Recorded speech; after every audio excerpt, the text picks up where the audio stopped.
Every team, every topic, everywhere. This is Believe.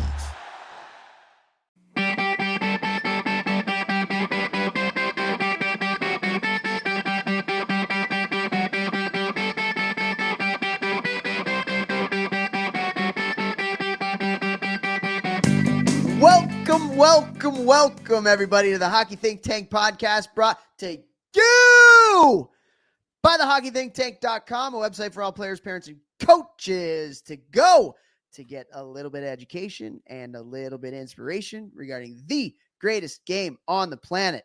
What an episode we have for you guys here today. Not often do we get to have somebody on the pod that was a teammate of both Jeffrey Jehu Lavecchio and myself, but that's what we got here today. My teammate at Cornell, Vex's teammate in pro hockey for the Providence Bruins, Byron Bitz. Bitz, grew up in Saskatoon, Saskatchewan, played his college hockey at Cornell University with me. We played together for 3 years. Then he went on to play professional hockey. He played for the Boston Bruins and the Florida Panthers and the Vancouver Canucks in the NHL.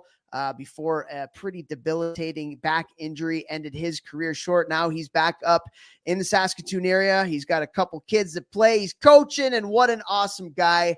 Awesome teammate. So before we get over to Lord Byron, let's bring on the talent of the podcast, the one Jeffrey Jehu Lavecchio. Vex, what is going on today?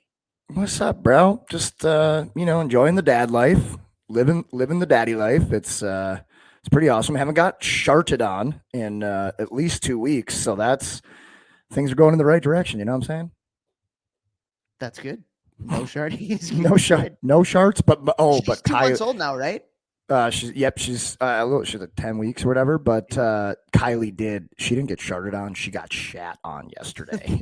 I was at the academy working with the kids, and I got a text, and I was like, oh no. All over her, all over the couch cushion. She got it good. And I was like, I'm glad it wasn't me, babe. Yeah, it always like stuff like that always happens like when you're away. Like all that, like when I'm traveling, like that's when all the crap goes down. No pun intended. But yeah, the dad life, Vex. It looks good on you. Good work. Bro. So I have some cool stuff. So I just got back this week. I was at 2 different prep schools over the past couple of weeks. I was at Wichenden School a couple weeks ago, and then last week at Deerfield Academy, both Massachusetts prep schools. And dude, I had an absolute blast. So we work with a lot of youth hockey organizations, obviously, with what we do with the Blueprint, but we've kind of dovetailed that a little bit into doing some prep school work too. And I've got the chance in those 2 weeks, not just to work with the hockey teams, but to meet with student leaders, to meet with faculty, meet with staff and things like that. And man, you just get such a great education on just like life itself and what kids are going through and like, just like overall human nature, getting the chance to get immersed in cultures like that, whether it's working with, youth organizations and getting fully immersed for a couple of days, or especially with these prep schools over the last couple, man. And it's been a lot of fun, very fun to kind of have an education for myself and learn about kids, working with them, at the ground level. And you work with kids at the ground level. So I learned some things. I want to know from you, like, what are some of the things that you're hearing from the kids that you're working with, some of the challenges that they have as they're kind of going through their process of playing at the highest levels of where they want to get to? What are some of the challenges that you're hearing from them? Well, I mean, I think the comparing is just, it's nonstop. You and I, we didn't have the internet, wasn't that old when we were coming of age, teenage years and getting through juniors in college. The iPhone didn't come out until I was a sophomore in college. That sounds weird. We are old as dust. I'm farting dust over here, I think. Bitsy's older than us though, so he's farting even more dust. But everyone's comparing themselves to everyone else who they see getting a scholarship, making the team, getting tendered, getting drafted. And even though like a lot of them don't talk about it, when I'm having conversations with them, it's like, well, like, I don't understand why I'm not here. I don't understand why so-and-so is getting talked to. And it's a lot of comparing, because now it's so easy to see all these players who put up, thanks to all my families and friends and coaches that have helped along the way and whatever they're achieving, and they all see that, and it makes them nervous. Like, oh, is time running out? Why am I not here? And that, for me, that's the biggest thing that I see. And, I got one kid who's an absolute stud. And over the last 3 years, the amount of progress that this kid has made is insane.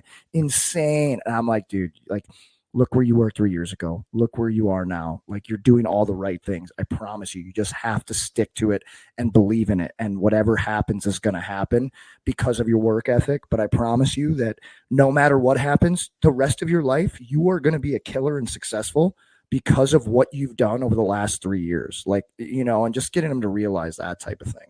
100%. That is like the biggest theme that I've seen over the past couple of weeks, speaking with so many teenage kids. And I think I'll take it a step further.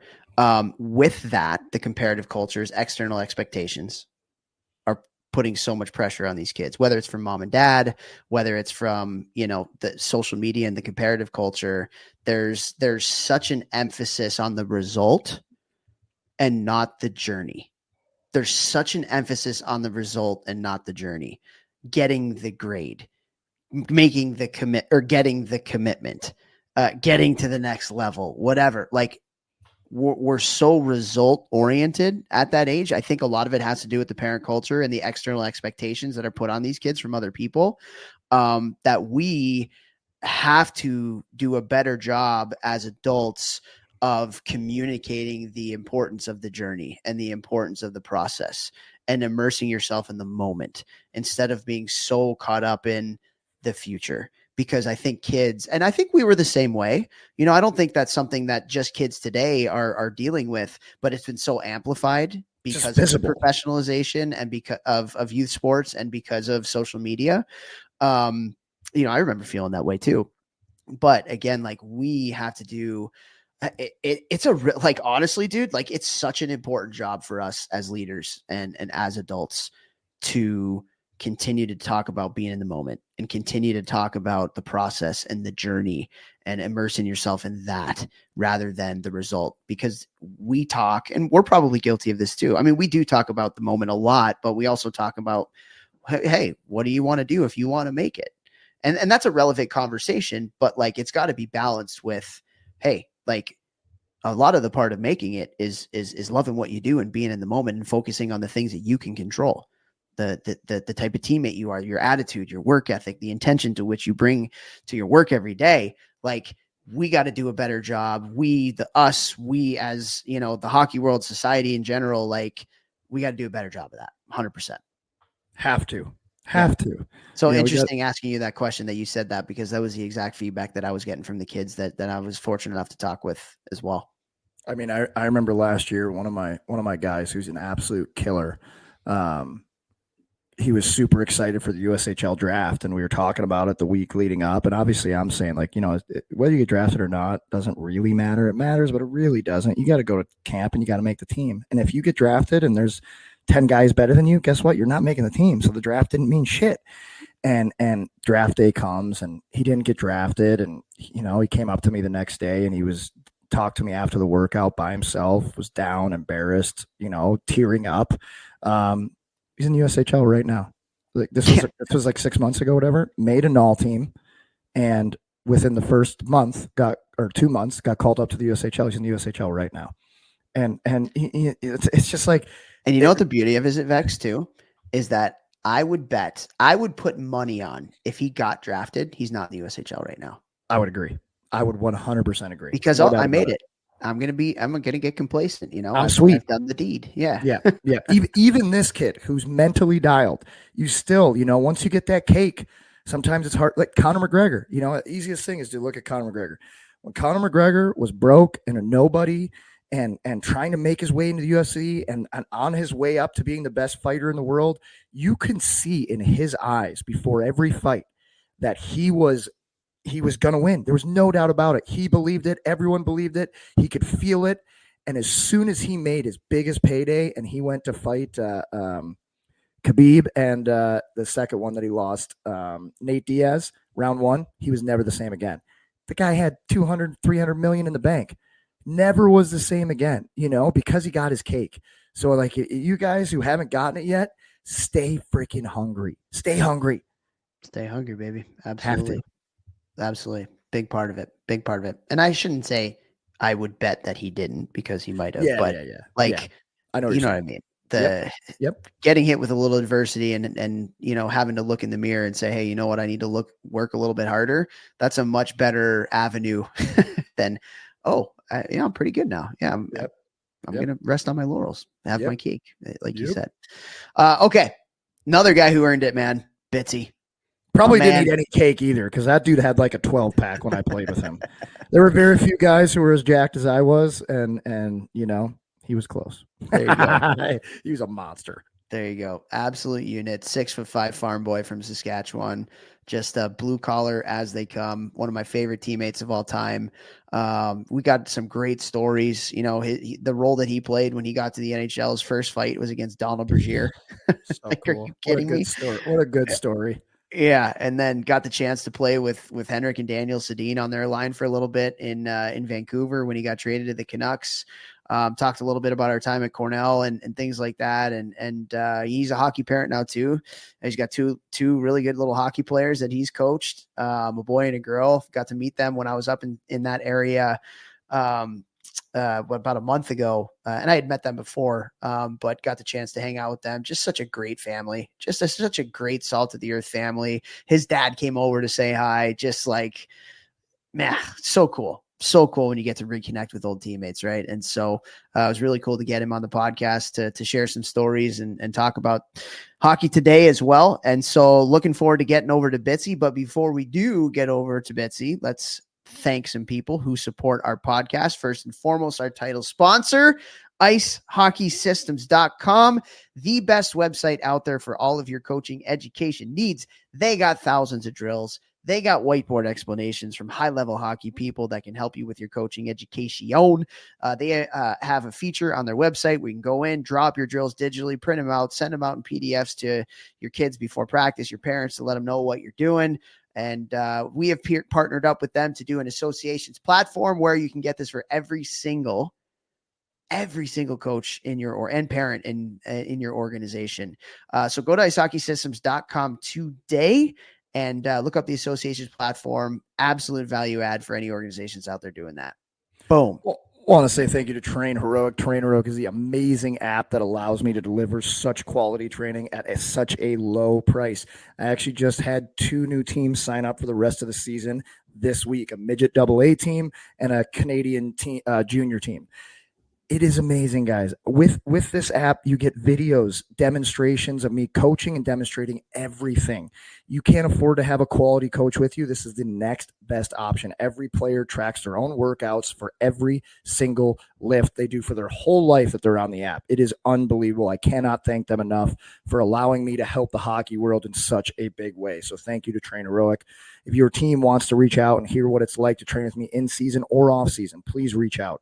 Want to say thank you to Cure Nutrition also. Cure Nutrition is a CBD company I've been with for years. Guys, I take CBD twice a day, every single day. 1, because I've had a lot of concussions. And 2, stress is a silent killer. Whether that's positive stress, eustress, or distress, bad stress. We all have it in our lives. CBD plays a major role in helping me recover physically, mentally, emotionally, spiritually. My God, we know we need it all.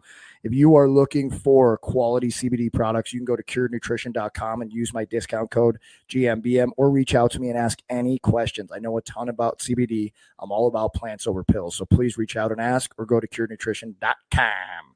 Plantsoverpills.com. Sound like Uncle Phil right there.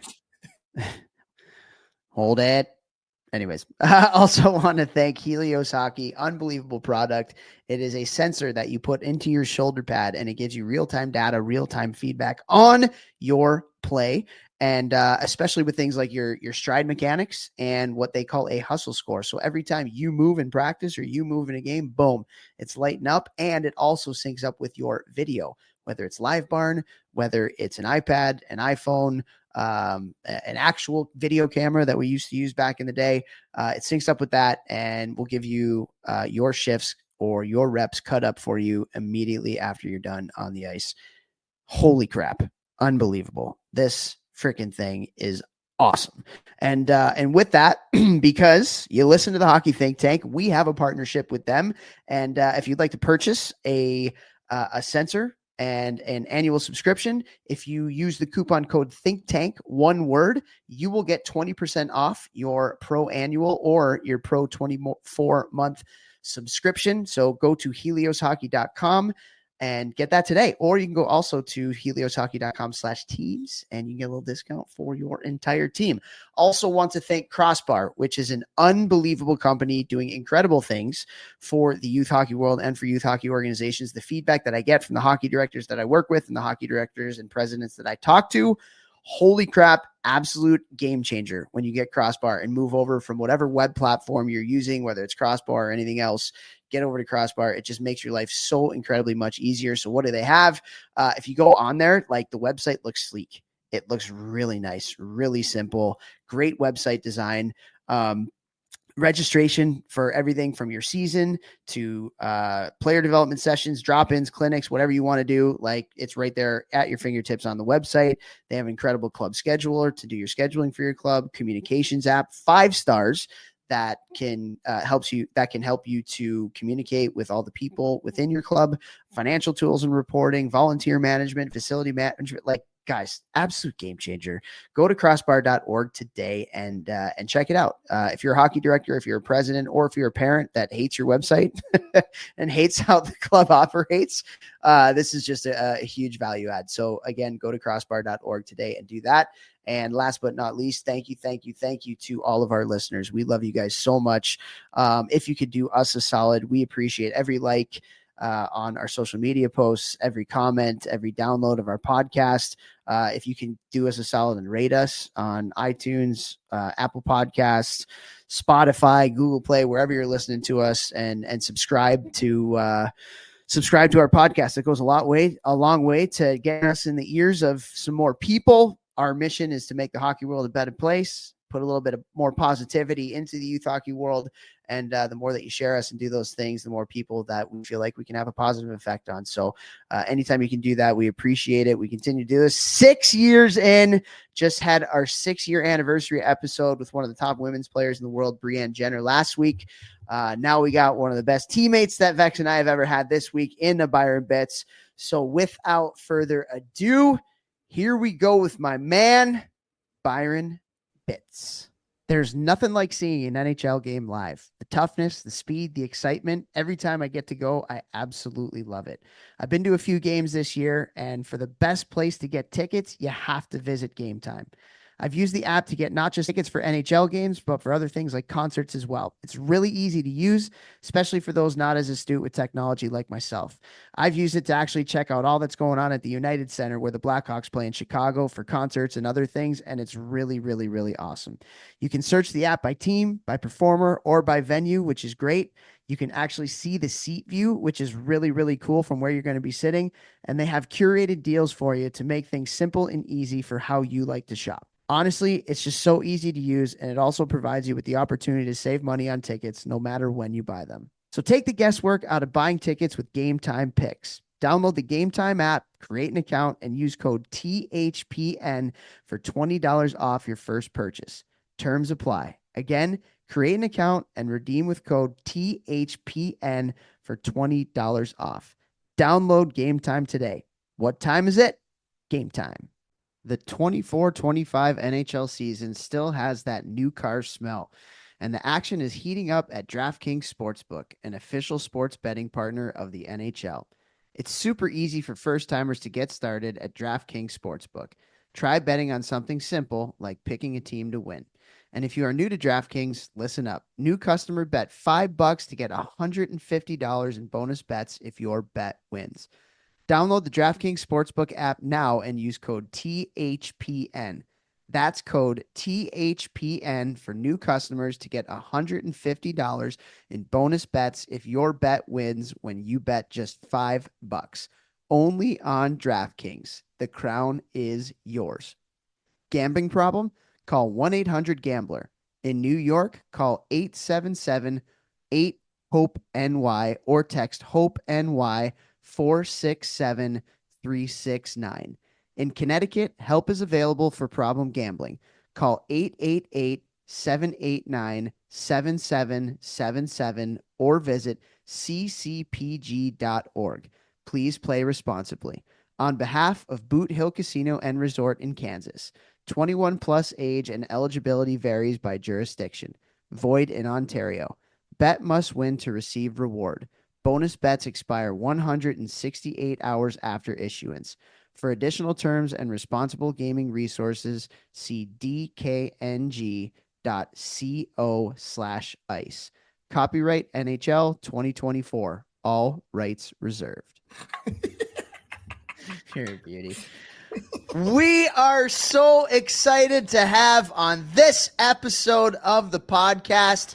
Not often can we say we bring in somebody on that's been a teammate of both Vex and I's, but my Cornell hockey teammate, one of my favorite of all time, and Vex's teammate with the Providence Bruins, Byron Bitz. Bitzy, how's life going up in Saskatoon? It's great, Toph. Thanks for having me on. Yeah, we're pumped to have you on here. And I got to see Bitzy, what was it, probably like a month ago now, hey? Yeah. About a month ago, and was doing some work with the Warman Wildcats Association up there, and got to stay with Bitzy and his family. And man, like there's nothing like just having a glass of wine and sitting on the couch and just reliving the old days, eh? Like what were we saying? Like our faces hurt after that night because we were laughing so hard. Yeah. Well, I work with one of the guys that would have been in with you in Warman there, and he came in. He's like, "You a little hungover this morning?" I said, "Not really, but my cheeks hurt." I said, "We were telling stories. Toph was telling stories. I forgot some of them. I was telling stories. He forgot some of them. Some of the characters we played with." So it was very enjoyable to walk down memory lane. Yeah, 100%, man. That was such a fun couple of nights, and appreciate you you letting me stay with the fam and stuff. And I'm really excited to have you here on the pod, and I'm sure we'll get through some of the things that we were talking about. But just to introduce you to our listeners here, Bitzy, first question we always ask everybody is, you grew up in beautiful Corman Park, Saskatchewan, right outside of Saskatoon. What got you falling in love with this great game of hockey? I just loved it right from the get-go. My mom kept my journals from elementary school, and all I talked about in those journals was I went to the farm this weekend, or I had a hockey tournament, and it was either farming or hockey or some combination of the two. And it's funny, like I went and played pro hockey, and I also went and started farming while I was doing that. So I kind of got to live my dream as an 8-year-old writing in his journal. I got to, do those things. So there were passions. Hockey especially was a passion right from when I was 5. I wasn't ever a superstar. I kind of developed late, came into my own, grew into my frame at about 18. So I wasn't a standout player growing up. And, some of the people that I played with in town here say that out of everyone we played with, you wouldn't have been the guy they would have guessed that made it. So it just kind of all fell together at 16, 17, 18. It really started to come. And I enjoyed the chase. I hear you, Vex, you guys talk about kind of that hunt, what you're doing in the off season and that stuff. I got really addicted to that, and that just furthered my progression. Probably wore my body out a little quicker than it should have, but it furthered my progression. And Toph and I always say, like, to me, I love hearing that. And everyone listening, to me, you should be listening to the things that this guy did even more. Like we say, Sidney Crosby, everybody knew at 16 he was going to play in the NHL. Connor McDavid, maybe even earlier. But Bitzy here, unreal career, college, junior, college, in the NHL. Like, so listening what he did to go from being somebody who nobody would have guessed to play in the NHL to then having a great NHL career. These are the guys that you want to hear. Well, what did you do to go from good to NHL caliber good? So I'm super excited to hear about this today. Yeah, and I want to ask you before we kind of get into the hockey stuff, Bitzy, because obviously I know your background and with your family and the farm is a huge part of your life. Like, how much of like the life lessons and the work and the grind that you learned from the farming lifestyle, like, was a part of you learning the life skills that were necessary to develop to be able to play at the highest levels of hockey? I feel like manual labor, man, is something everybody should do at a young age. And having to do something that's monotonous and having to do something that's maybe not sexy or whatever, but it gets a job done, and it's obviously a huge value add to a ton of different people. Can you talk to us a little bit about like how your mindset from, you know, being at the farm and putting in those hours helped you to develop even like as a hockey player? Yeah, and I think maybe even develop, you know, as a hockey player and a person. But, you know, the reality with farming is, and you learn this from being around it at a young age, but there's so much uncertainty. You can go and do everything right. You can seed the crop on time. You can get it sprayed on time. You can get a rain at the start right at the right time, and then boom, July hits and it doesn't rain for 30 months, or you get a hailstorm. Like, there's so much uncertainty with it, where you can work as hard and do everything right and it still doesn't work. So I think learning that at a young age gave me the appreciation. It's no different than I work out all summer, I stretch, I'm fit, I'm ready to go. Boom, I blow my groin out in training camp. You know, there's things that happen that are out of your control sometimes. And what that did is just instilled in me, hey man, you just pick up and you keep going. You rehab, you get back, you just keep going. You can't quit. So that's really the biggest lesson farming instilled in me. And then on the other side of it, the biggest lesson, my dad, I give a lot of credit to my dad, as I'm sure, you know, most of us credit our parents and maybe specifically our father, but he grew up in a family of 6. Toph, I don't know if I've ever told you this, but grew up in a family of 6. There was a 50-50 chance genetically that those kids would end up with cystic fibrosis. Oh, and wow. as the odds would have it, 3 of them did. 2 of them died young, and one made it till 40 and then passed away. But you know, he said, I grew up, my parents were burying kids when I was young. You know, I grew up watching these hard things, and I grew up with no money. I wanted to play hockey. I didn't start till I was 15, and I had to go buy my own equipment and walk to town to do it.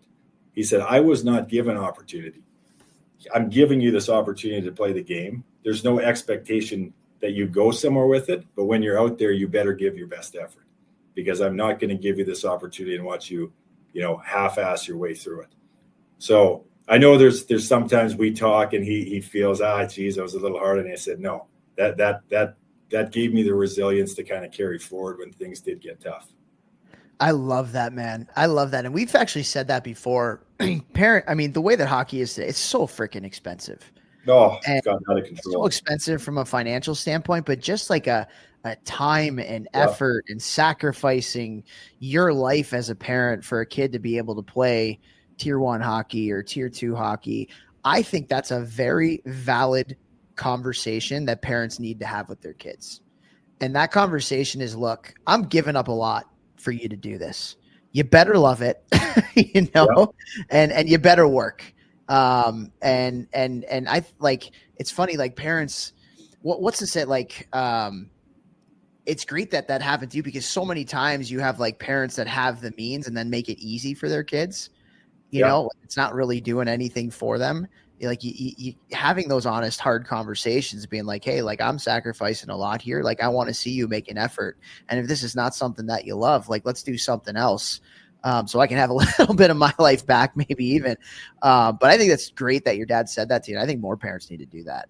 Yeah, and he did it in a way that it wasn't like, you know, you're expected to go do something with this game. That wasn't. But you're expected to give an effort. I'm you know, I didn't get the opportunities I'm giving to you. I expect to see you give your absolute best when you, and whether it's hockey, basketball, whatever you're doing, you have to give your best effort. That's the expectation, and that was drilled into me. And I, you know, to my credit, I took that lesson and listened to it. You know, it wasn't bullshit. It was a real message. Yeah. I was speaking to a prep school team in Wichita, right outside of Boston, actually just yesterday. And I was kind of getting into it. Sometimes when I'm speaking to teams, I get her going, like the energy gets like, you know, I was talking about like resilience and surround yourself with good people and things. And I was like, you know what, I'm going to say something to these kids. And I haven't said to kids before so directly. And I was like, you know what, the worst thing that can happen for you guys is to do? It's to hit a little bit of a roadblock and for your parents to fight your battles for you. Like you want to surround yourself with people who are honest and are going to let you skin your knee. They're going to let you kind of go through this stuff and not have to fix all of your problems. And I was like, if you guys are having some issues, maybe you're not playing a role that you like, you know, maybe you're not on the power play, you know, maybe you're out of the line, whatever it may be, you know, look in the mirror and say, what do I need to do to get better? Don't expect somebody else to fight your battles for you. And they all kind of looked at me, and it was really interesting because I think there were a couple kids whose parents fight their battles for them, and they were kind of like, oh yeah, that's probably right. But that paternal and maternal instinct to kind of shield their kids from everything, it's not doing much for them. And we're seeing that so much nowadays, man. It's crazy. Yeah. And that, I enjoy coaching hockey now too. And not so much the tactics and so on. I do enjoy that, but it's more so trying to instill values that high level sport can give kids, and some of this resilience that we're talking about, and making them aware of the opportunity their parents are giving them. Take that message, right? Don't make the parents do it. I tell every team I coach, don't be ignorant to these sacrifices that are being made to give you this opportunity. And try to make the most of it, play for each other, be a good teammate, develop these life skills that are going to carry you forward in whatever you do. And I've coached a lot of kids. Someday I hope I can hire them. Like just fantastic, rock solid kids that bought in. And but you're right, there is some that go the other way, and their parents want to fight their battles, and it's to each their own. But certainly, I think we're all aligned on the fact, hey, you gotta push kids a bit to allow them to develop some resiliency. And it's I've had my training company for 17 years now, and obviously not every kid makes it to the highest levels of hockey, but the things that they've learned through the journey of bettering themselves, whether that's from A to AA or AA to AAA to juniors, whatever it is, putting in that work ethic and seeing that, I put in the time, I put in the effort, I got better demonstrably. I demonstrably got better because of what I did. I can tell within like a month who's going to be successful in life after hockey, whether that ends at 16, 18, 30, it doesn't matter. And I'm right like 99% of the time. And now I have 3 guys who I used to train who are now trainers under me and work for my company. And like you said, like you want to hire those guys, and it's really cool. And one of my goals is to hire as many former players that I worked with that want to work for me as possible, because I get to see like who's going to be successful, who's going to put in the work, who did it in their career, and who's going to do it the rest of their life. Like sports can teach all these life lessons. It's one of the major reasons Toph and I started this podcast, is to talk about all these things. You don't have to go to the NHL. You don't have to play college hockey and get a scholarship. We can use the game to help all these kids, just become happier, healthier, smarter, better people. Yeah, better citizens and members of our community, right? Whatever community you're in, you want more people like that. Those people make sure the outdoor rink's shoveled. They make sure garbage is, whatever it is, those people they become invested and make communities a better place. Hell yeah, man. Hell yeah. It's all about community. I love that. I love that so much. Bitzy, I want to go back to kind of something we were talking about a little earlier, because we have a lot of kids, teenagers that listen to our podcast. And you mentioned like you weren't the guy growing up, and you were a late developer, a little bit of a late bloomer. And we got a lot of kids that listen to our podcast who are like that. Most kids are like that at the end of the day. So what was your kind of mindset as you were kind of going through it at 15, 16, 17 years old? Maybe not the highest of drafted in junior, maybe not the most attention getting from scouts, maybe not, the playing all the time on the power play and things like that. What was your mindset during that time? You loved the game and you wanted to succeed. You weren't getting the results right away. What got you through that, and what was your mindset going through that? There was a time at 13 or 14 that I was really like, I don't know that I really want to do this. I was, like I said, a late developer. So I would have been like, well, you saw my son Wyatt Toph. Like I would have been just like that, tall, lanky. And when the body contact started, man, I was getting completely demolished. Which is hard to believe, right? Like it's just is really hard to believe. And late, didn't hit puberty till later. Was really a late developer, and was really it was like I'm not very good. I can't keep up physically, And then just almost like within a year, I grew and I got stronger, and with that came explosiveness and power, and I started to really take off. And as I gained confidence, my addiction for the game just got more and more. And then, back then it was the Hockey News was the biggest. That was the I don't know if you guys remember the Hockey News newspaper. I don't know if they still do that or not, but that was where you got all your information. And you read in there what guys are doing in the off season. Guys are training, so you just start to follow professional hockey and start to model what you're doing after that. And I really found that as I started to work out and get bigger and stronger and faster and everything, I just became really, really hooked on it. And it wasn't so much, I don't think it was so much the game. It was everything else that went into the game. It was the mental prep. It was working out. And I constantly had in my mind, somebody somewhere, might be in Ontario or Russia or somewhere, they're getting after it. I need to make sure I'm getting after it every day because it's a very competitive world out there. So is that kind of own just personal drive that really, really drove me to try to be the best I could be. And I'm quite confident that I maxed out my potential as a marginal NHLer. That was my ceiling. And I got there and, I had injuries and that's the way it goes. But I chased my dream and got there and maximized my potential. And I'm confident that I can, look back on the journey and I wish it would have lasted a little longer, but that's the way it goes. There's one thing, Vex, I would have done. And I tell my son this all the time because he has the same body type. Instead of lifting heavy squats and heavy bench all the time, I wish I would have spent way more time stretching. I think that would have helped. You were tight. Yeah.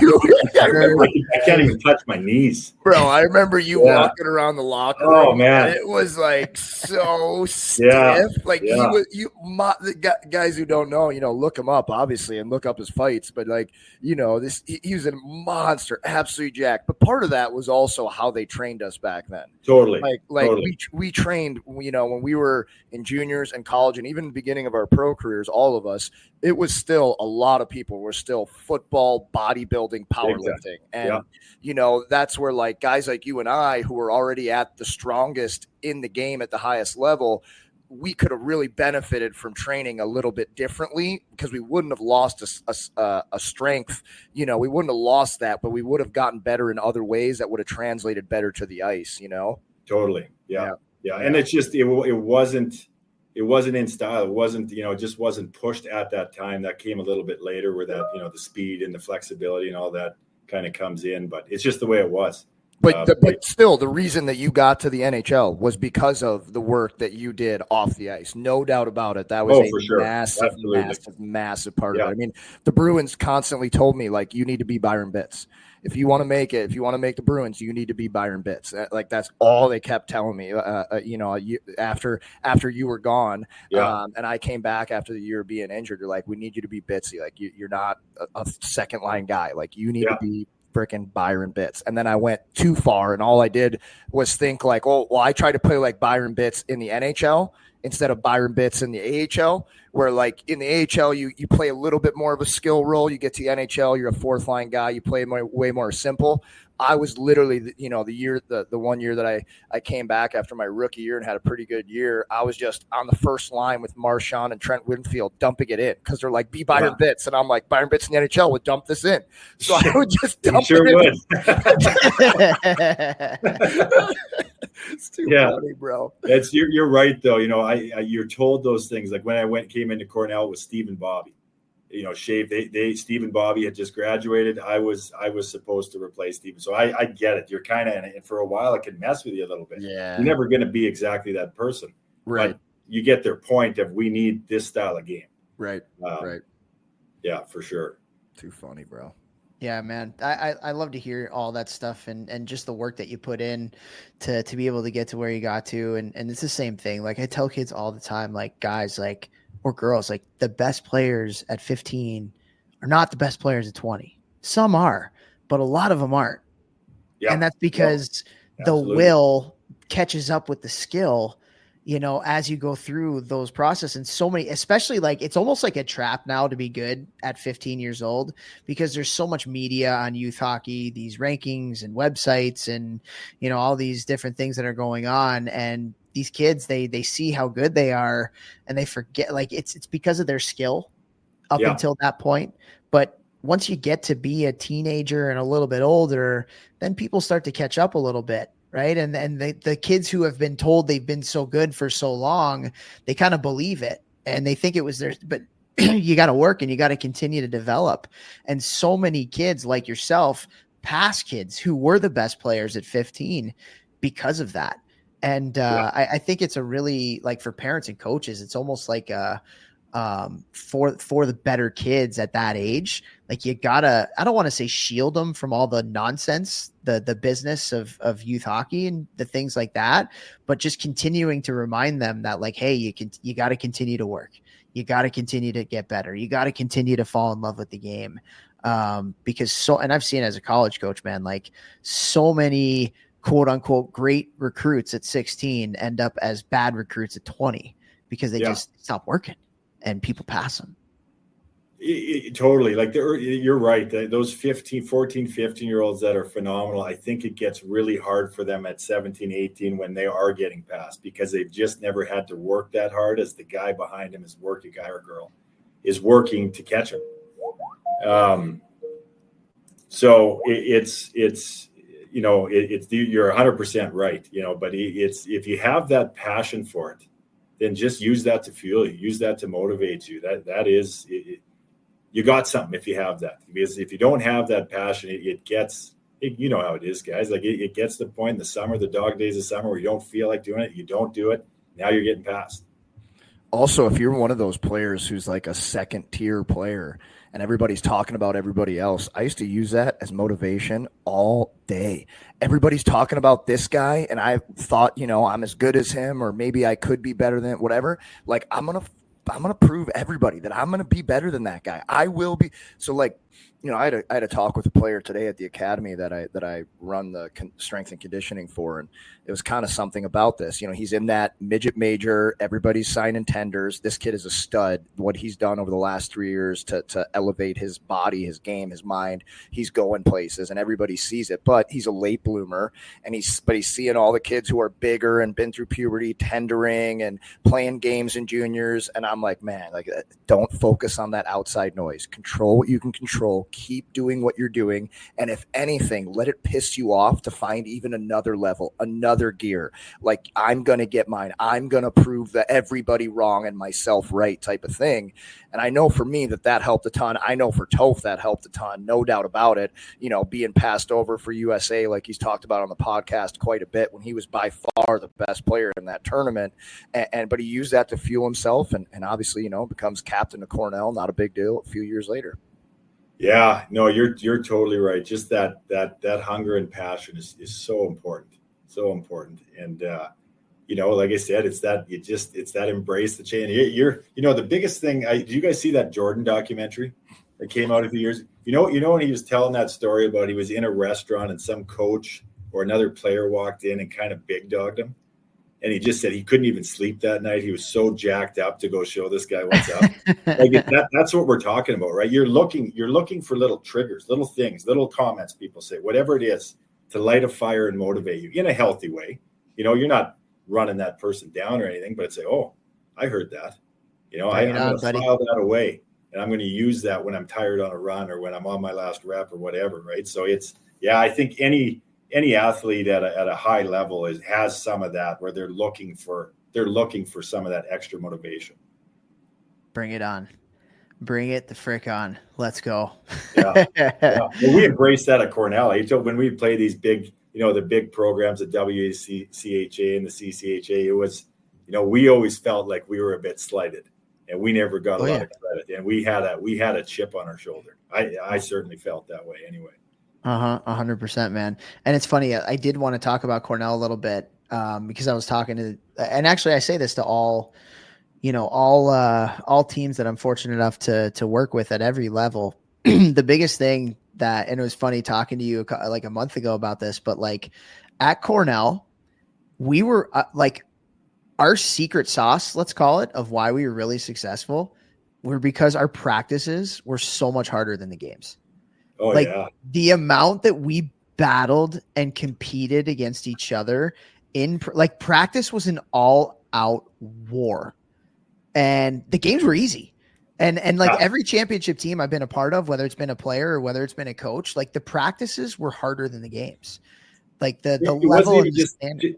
Yeah, the practice, but remember, like the lifts, it was everything we did was always like to the red line level of what you had. And it just becomes, hey, we got lift at 7:30. I better get to bed, better make sure I'm hydrated because I know what's coming.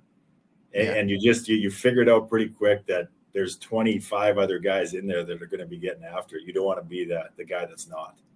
So it was so ingrained. And I'm sure other, Vex, you guys at Western, other programs would have that too. It's just, and you with those guys you're doing that with, you develop such a brotherhood. There's such a bond when you're under that sort of physical and mental stress. You just bond together as teammates, and that's why I think everyone's so loyal to the college they went to. They're friends with the teammates they played with. There's a bond there that's forged that's pretty deep. 100%. How much do you guys miss that? That's I miss scoring goals and celebrating and the feeling you get like I owned another team, but like I miss battling my teammates 4 days a week in practice and then going out with the boys laughing like about like the battle we had afterwards. Like I miss just going to war and making each other better with the guys in the locker room. Like that is the thing that I miss the most. There's no doubt. You don't get to walk into the office in the real world and just start fighting people that are your friends and then laugh about it 20 minutes later. It's not a thing. No, you're right. You can't replace that. And it's funny, as I get older, the more I look back and miss it. As my kids get older and are starting to go through that, I look back and I reflect and miss it. So I think as years go by, you become almost closer to it because you miss it so much. 100%. And you're right, Bitsy. Like a lot of what brings a team closer together is through the tough times. Yeah. Through the 6 a.m. uncomfortable lifts and the 20 minutes of hell that we used to do on Fridays after our Friday lifts. And, the losses that ended up becoming wins then taught us lessons that let us go on winning streaks. And, like just getting through tough stuff together with people is like that's why the military is so tight. They literally take bullets for each other because their training is so incredibly hard and they got to get through it together. Yeah. And it's the same with sports and with hockey. Like you have to embrace the fact that it's really hard. Like it's going to suck in the moment, but it sucks a lot less when you're doing it with people that you love and people that are pushing you. And like, I liken it to, I have a cousin on my other side of the family who went through BUDS training, he's Navy SEAL. And like a big theme of what they talk about is like, you're going to want to quit. Like every single person that goes through there is going to want to quit. It's that hard. Every single person. And it's upon the guys on the team to make sure that you don't. And if somebody's lagging a little bit, you got to pick up their slack, and if somebody's thinking about quitting, like you got to be the one there to say, hey team, I need you to get through this. And so like that embrace of the sacrifice and that embrace of like the tough and the suck, that's ultimately what brings people closest together. And like teams are really revealed during those times of adversity when you have to get through some of the tough stuff. And how many times do teams go on winning streaks after going through adversity? Yeah. Because you learn stuff and you come together. It can obviously break your season if you don't have good people in the locker room and people don't love each other. But if people do, like that's a springboard to success throughout the rest of the year. Totally. And the reciprocal nature of it, like when you pick a guy up, maybe next week it's him picking you up. And that creates that bond, that loyalty there that's just about unbreakable. Like you would literally go through the wall for that guy. And that's the beautiful part about it. 100%. And we had that at Cornell, man. We did. Yeah, we did. And you can't replace that anywhere else in life. I found that, if you can, I'd love to know. I'd love to know where and I'd love to know how, but it's just not the same. Yeah. Yeah. 100%. And like, it's just, it's funny. Like when we were sitting together and talking to each other about a month ago and going through some of those stories, just like, some of the most gratifying moments, and gratifying might not be the right words, but some of the most impactful moments of our careers together was like losing in triple overtime to Green Bay to Wisconsin. Yeah. To get to the Frozen Four. Still the most proud I've been of any team I've been on was that night. Yeah. Yeah. And for the listeners, we went. It was my sophomore year, your junior year. We went to the NCAA tournament, beat Colorado College in the first game, played against Wisconsin in Green Bay, so pretty pro Wisconsin crowd, and we lost 1-0 in triple overtime to the Badgers, and it wasn't like a boring nothing game. Like both goalies stood on their freaking absolute heads. Like it was an unbelievable game. Like Mitch and Cam Abbott both got like knocked out, and like this was pre-concussion, people knowing what it is type stuff, and like came back and played. Guys are just on their deathbed, like playing. Like it was insane. And even though we lost that game, like kind of bringing it back to what we were talking about, like you're sitting in that locker room and everybody's obviously crying and stuff, but like, you're right. Like we were so proud, to wear the jersey and proud of each other. And man, like to be able to relive that again, I don't know if I ever will. But just even thinking about it right now, man, just gives me chills. Oh, it was an amazing game, an amazing journey getting to that point.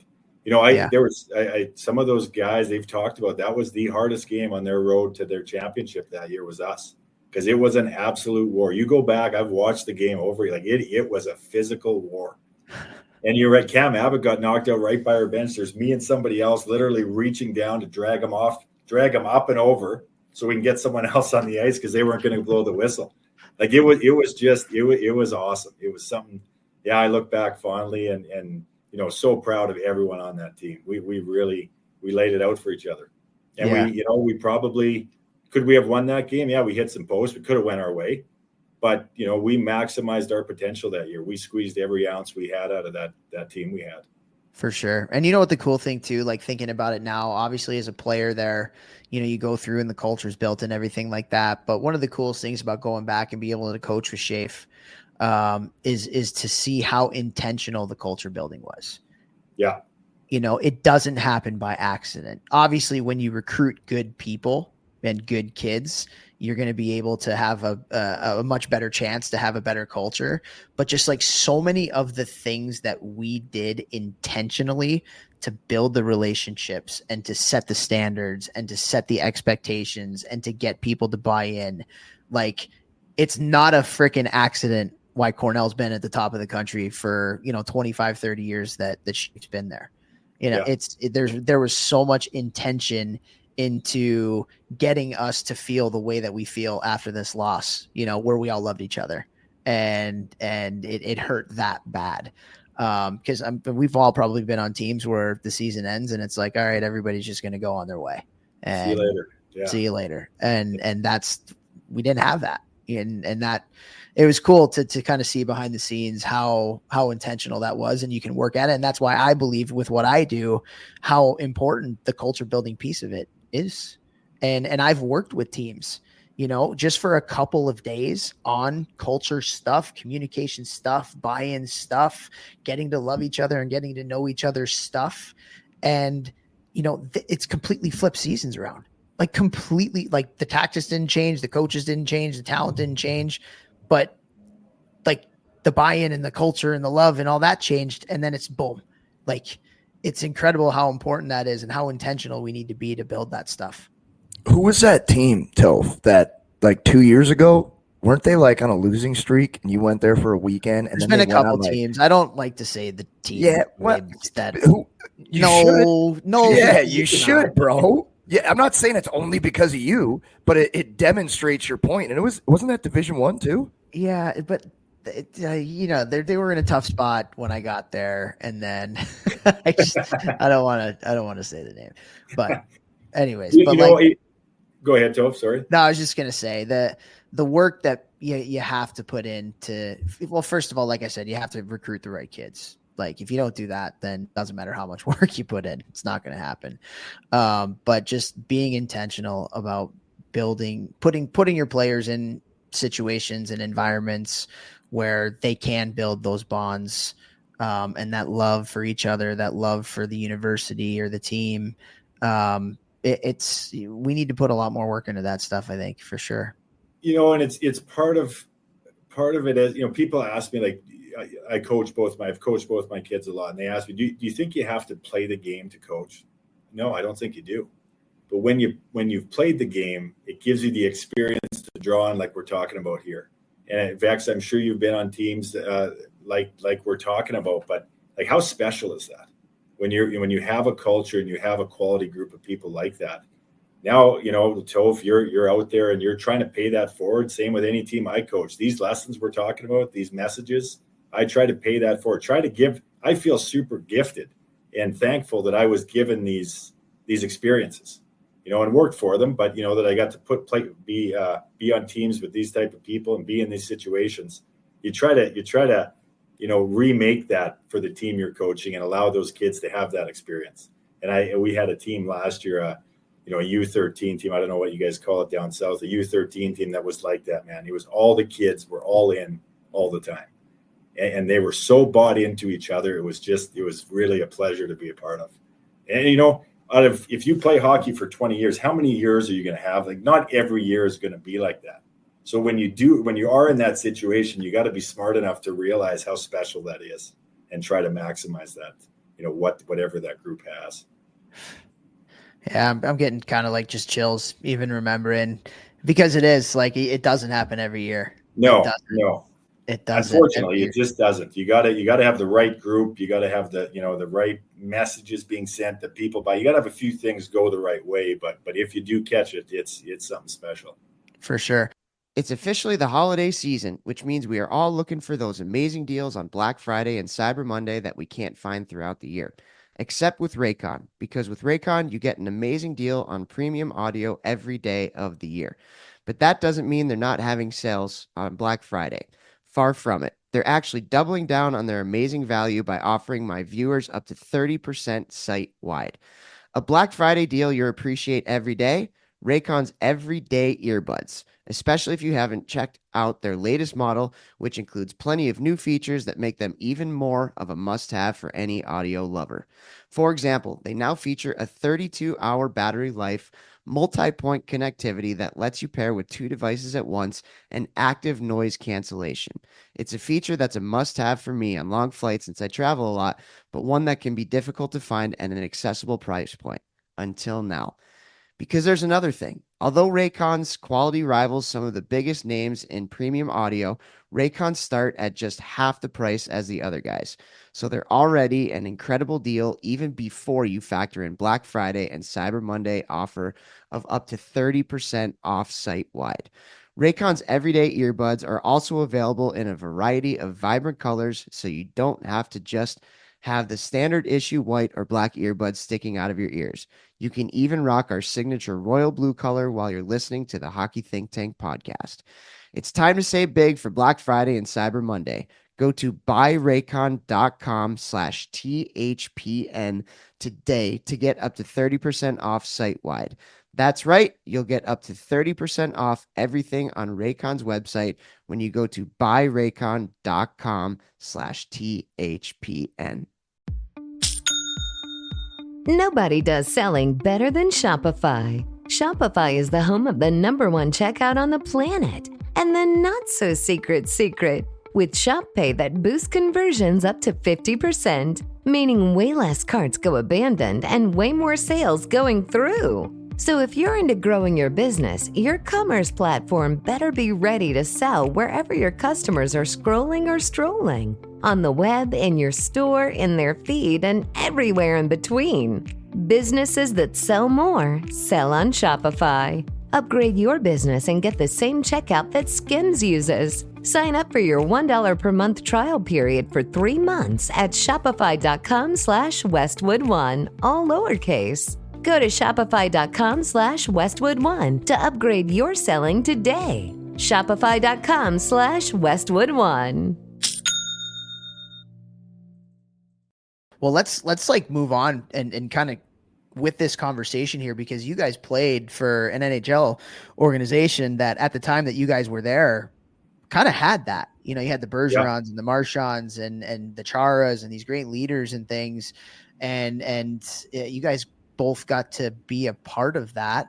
And Vex, you've told a few stories about, Bergeron taking under his wing a little bit with the concussion injuries and getting the chance to play down in Providence with Marchand and just kind of seeing how he operated and worked and beating Char's pull-up record. I should say one of Bitsy's shining moments was coming back from development camp back to school and telling us that he won the bench contest at at Bruins camp. Of course, could barely move, but yeah, I won the bench contest. But Bitsy, you got the chance to play up with that organization, and you were up for a while too, and really got a taste of getting the chance to be around those guys every day. What was it like being able to play for the Bruins they hadn't won a cup yet, but they were kind of building the foundation to eventually get there. And what was it like playing for that organization in the late 2000s, early 2010s? Well, it was, looking back, they had not been good for a long time. And then I think in 2006, they brought Peter Chiarelli in, he brought Don Sweeney in, and Cam Neely was around, and the culture almost changed instantly. They signed Chara, and then away it went. Like Bergeron was coming along, Marchand, David Krejci, these guys were coming through the same time as I was. They really had a culture, a lot like what we're talking about. This city expects you to play the game a certain way, and if you do that, they're going to embrace you. And we were big and physical, and we weren't scared of anyone. And we just, if you win in Boston, if you're a winning team, man, you're in good shape. And it's a very competitive market. You got the Patriots, you got the Celtics, you got the Red Sox. I mean, there's a lot of winning there. So watching that take off, playing in Providence, Vex, with that team that you came into. I think that would have been 2007, 2008, my first year out. A lot of like what we're talking about, just an incredible group of kids at the pro level. It's probably even more rare to have that because, you have, some competing interests. You got contracts, you got free agents, you got different things going on. But a lot of what we're talking about, it was, you buy into what we're doing, you do the right things, you're going to get a chance, you're going to be rewarded. So, yeah, it was really cool to be a part of and see it happen. And to see them win. I got traded at the deadline the year before they won, but to see them win that year and watch those guys I played with lifted, it was pretty cool to watch. And you could see it. The pieces were there. It was just a little tinkering here and there, and that put them over the edge. Unreal. Well, I'd be remiss if I didn't ask you, first fight in the NHL. And after the fight, you got the entire Boston Garden or whatever it was called, TD Bank, whatever, cheering Byron Bitz's name. So you fight Donald Bergier. I think it was like my third NHL game or something like that. So talk a little bit about that. And for the kids who don't know who Donald Bergier is, might be one. He's definitely top 5 enforcers of all time, I would say. Maybe even top 3. Yeah. So talk a little bit about, being able to do that and what it kind of led to. Well, it was a split second thing. It was, like I said, my third game up. I was trying to be, I was originally only supposed to go up for a game. They told me that Luch is out, hurt his shoulder, a little banged up. They want someone to go up there and be physical. So you're going. I was caught off guard because I hadn't been scoring a lot in the minors. And I really felt, geez, this is not going my way. And it just goes to show you, I was playing a role. Obviously, I was doing the things that they wanted me to do, and gave me a shot. And I ended up staying up there. But third game, late in the third period, again, just out there. I'm going to finish every hit. I don't care who it is. He had the puck on the wing in the neutral zone, and I ran him. And he kind of moved at the last second. I caught a piece of him, but went flying into the boards. And I turn around, and he's looking at me, and he's shaking him. And I'm kind of thinking, oh, boy. In a split-second decision, it goes through your mind, well, if I don't do this, I'm probably getting sent down. If I do this and get beat up, well, at least they still get paid while I'm here. And if I do this and somehow manage to survive, well, there's nothing but good things that are going to come of that. So, dropped him, hung in there. It was a long fight. I was exhausted at the end. But, to speak to the culture of the Bruins, Sean Thornton and Mark Savard the next morning, they're like, you're not driving to the rink tomorrow. We're picking you up at the hotel. They roll up, they pick me up. And, you feel so bought in when guys like that realize what you did, as crazy as it might've been. they realize what you did, and it's almost like you're one of us. You're admitted in. That's how it felt. And then really from there, it took off, and I played some of my best hockey that year. I was healthy. I was in great shape, and I was just, again, to talk about those opportunities and the message from my dad, I was going to take that opportunity and try to maximize it. You never played a game in the AHL again after that, right? A little bit at the end when I was up and down with Vancouver there. They sent me down on a rehab assignment. So I played, and that's where I played with Chaz McLaxon there. So I ran into Chicago. And, I maybe played 20 games down there, but had a great time. And like you said, everywhere you go, you're blessed to meet certain people. And Matt Claxton would be one of those guys I was lucky to run across in my career. Great, man. We got to get Clacker on here at some point. Oh, we haven't had him on here? Oh, no, my God. We were texting him. He's like, I don't know. I don't want to do it, but we're gonna get him on. Maybe this will spur him on. There you go. Bitsy, I remember you going up, and I was hurt that year, but I remember you going up, and we were all the guys in Providence. We were at a restaurant, and we watched you drop him with him, and we were all like, holy shit. We all looked at each other like, he's never playing in the AHL again. We like, everybody was saying, like, he's not coming back. He's up there for good now. It was so sick, man. It was so cool. I remember coming out of the rink. It's one of those moments when you're in that vaccine. You've been to camp, played. When you're in that, you almost try to you're almost a little bit numb. Like, you're just like, what is going on? And you really try to keep yourself on the ground. That I remember thinking that, hey, don't get carried away here. You're only 3 games into this, and you managed to dodge a bullet tonight. Don't get too high on yourself. But I mean, text messages from you guys down in Province, people back home, like, you're out of your mind. What's you lost your mind? So yeah, it's one of those moments that kind of gave me a shot to keep going and keep developing. And had I not been willing to take that opportunity, I might not have got another shot. That's awesome. And also, like, we're talking about Bitsy fighting Donald Bergier here, but like, Bitsy can play hockey too. Like Bitsy can play. And one of the questions I wanted to ask you, and this is like, it's so important for kids to understand this. Like, when you're growing up, like, you want to be a versatile player. Yeah. You want to be reliable defensively. You want to be able to make plays offensively. You want to be relied upon and trusted as a person who can play in all different situations and all different positions and stuff like that. And Bitsy's ability to play hockey got him there. And then his toughness and willingness to accept the role kept him there, and so many kids now, I have to be a scorer, or I have to be this, or I have to be this. And they're like just one trick ponies. It's like, no, like, and for the coaches out there, you have to make sure you're developing the intangibles and the versatile skill sets and the hockey awareness and hockey sense in these kids. So when they are asked to play a role, and they are asked to maybe do something a little bit differently, they're able to do it. And, your ability to play, like, we played together, played on the power play for 3 years together. And that ability and that toughness, when you went to Vancouver, I think there was a period of time where you played with the Sedins, right? Played on a line with Henrik and Daniel Sedin. And so I wanted to ask you about that, because this is 2 legends. 2 absolute legends of the game.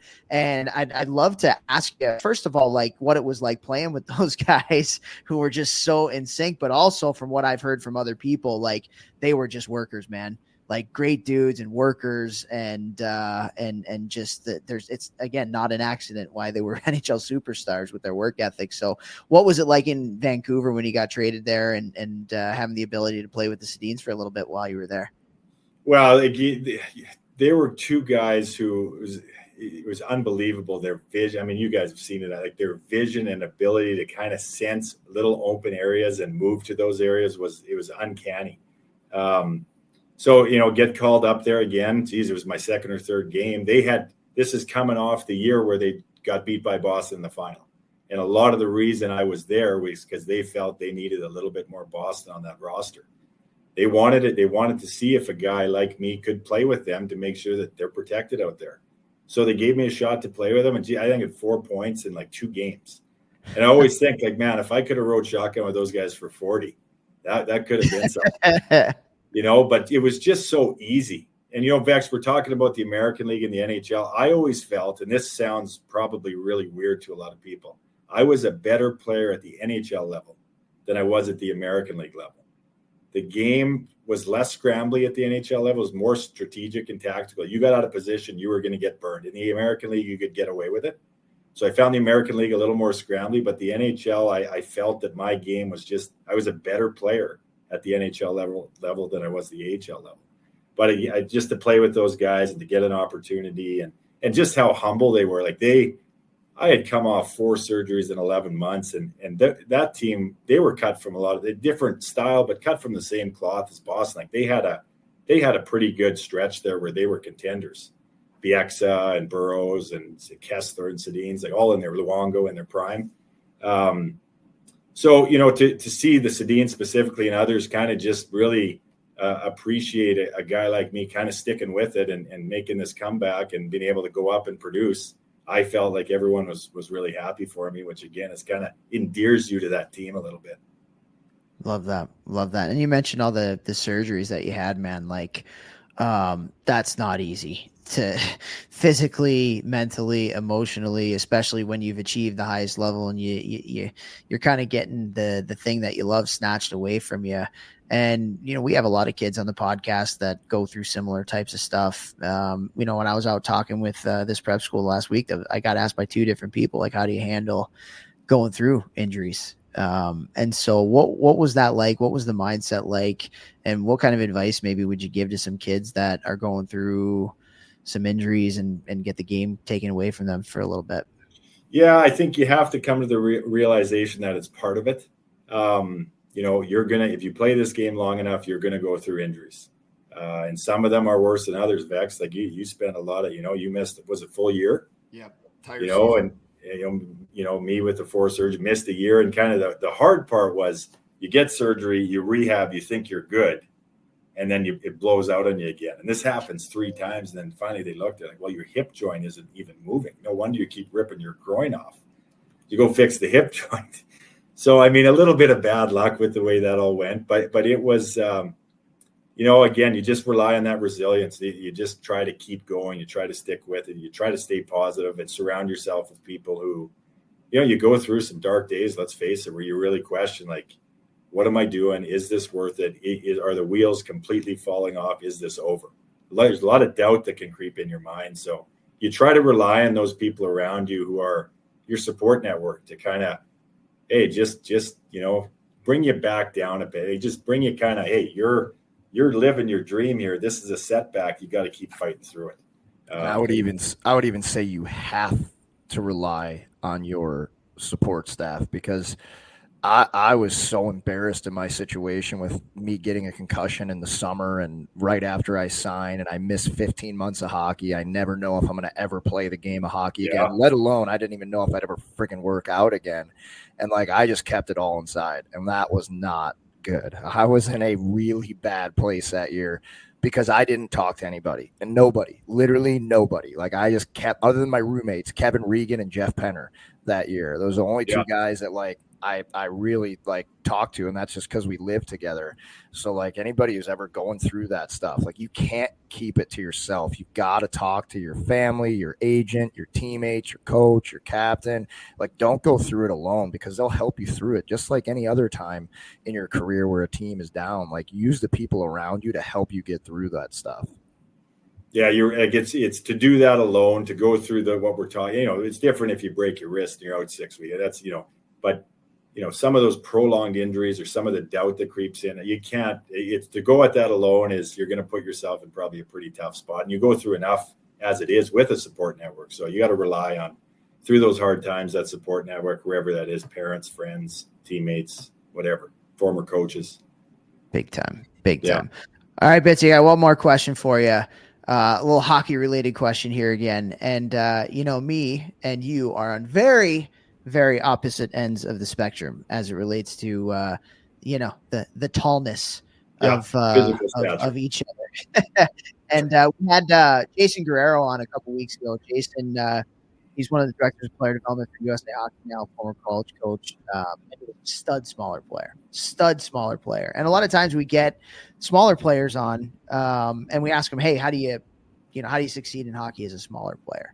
But I thought it would be cool to ask you, we don't just have small players that listen to our podcast. We got a lot of kids with some size. So for you, like as a bigger player, and maybe when you were bigger and a little bit less or a little bit more slight, when you were 15, 16, where you kind of grew, but you didn't necessarily have the meat on your bones yet. What would be some kind of advice, or what would be some things that you would say to an older kid, like a taller kid, maybe a little bit more slender, and how they can succeed in playing the game, maybe when they don't have the strength to be able to do it yet? Yeah, I think you try to rely on your head. We talk a lot about hockey sense, and you guys probably, with your coaching and hockey experience, that if you can have some hockey sense and be able to think the game to hide some of those shortcomings. So if you're physically not matching up with the guy you're going against, you got to go about it a different way. You got to think about leverage. You got to think about positioning on where you are in relation to where he is and where he wants to go. So it's almost that. And that's only, you only get that through reps. And I think learning, hey, geez, that guy was strong. I didn't play that very well either. He's stronger than me, and I didn't do anything to counter that. And you kind of, okay, next time I'm going to attack this a bit of a different way. So I think a lot of it is that constant self-evaluation on learning from your mistakes, learning from different plays in the game, being able to analyze your game, being able to go watch your game. I know there's some games like I do not want to sit down and watch this. I wasn't very good. But being able to just putting yourself through that and watching even when you don't really want to watch and being able to pick up little things, I think is very important. And now with technology, we have so much more avenues to be able to easily watch. My son, he gets his game emailed to him the next morning. Like, it's unbelievable, the technology that exists now. So being able to use that and being able to be a little bit of a self-teacher and learn from it a bit. One of our sponsors, man, they have this technology now here in rinks where they've got all the cameras, and you buy into the tech, and literally you get your shifts down, like sent to you immediately after the game. Like for kids, it's unbelievable. How cool would that be? I'm like, oh my God, I could have been so much better. Damn it. I remember when I got up to the NHL and they would cut up your clips and you could go watch your shifts. And I thought, wow, that is really cool. I remember when they started, for like a 10-year-old, it's wild. Yeah. Wild. I was like, wait, you just go look at the computer over there and it's got all my shifts already? What? So sick. And now it's these kids get it to their email.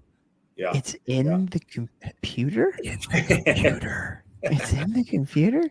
Oh man, well, Bitzy, this flew by, man. Thank you so much for taking some time to share some of your journey with us, and this is a lot of really good takeaways for a lot of young kids that they'll be able to use on their journeys. And we are going to keep you here for a second, and we're going to do a little 10 questions that's going to air in our Hockey Think Tank community. So if you want more access to Bitzy, go to community.thehockeythinktank.com for that 10 questions. And dude, great catching up again. And we appreciate you taking your time during your workday here in Sask.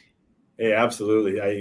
First time caller, long time listener. I love listening to what you guys have, but more so like when I'm driving to the rink with my kids, I like, even when we're picking another kid up, I like putting it on. It's good for kids to hear this from people who have been through it and doing, speaking the right message for the right reasons.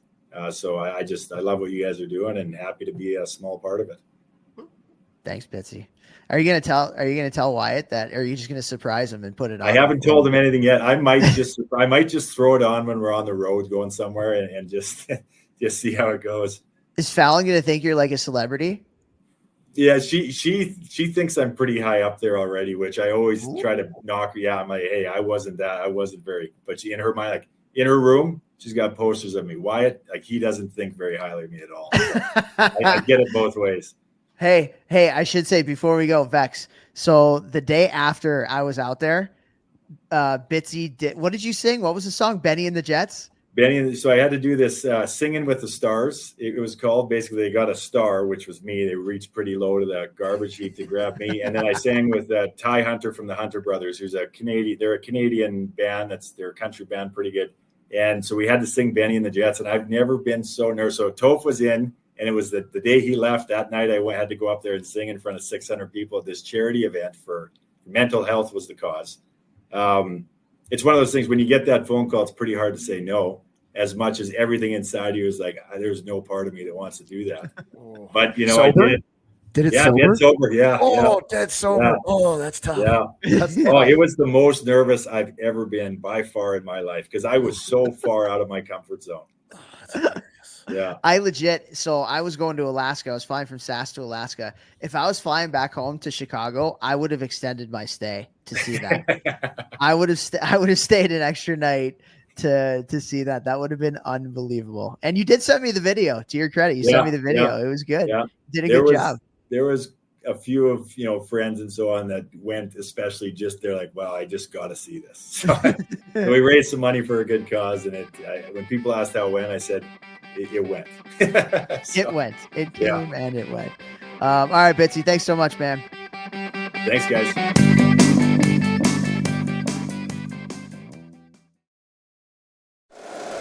If you like the show, please take a moment to rate, review, and subscribe. It really does help the show to grow. Thank you for listening.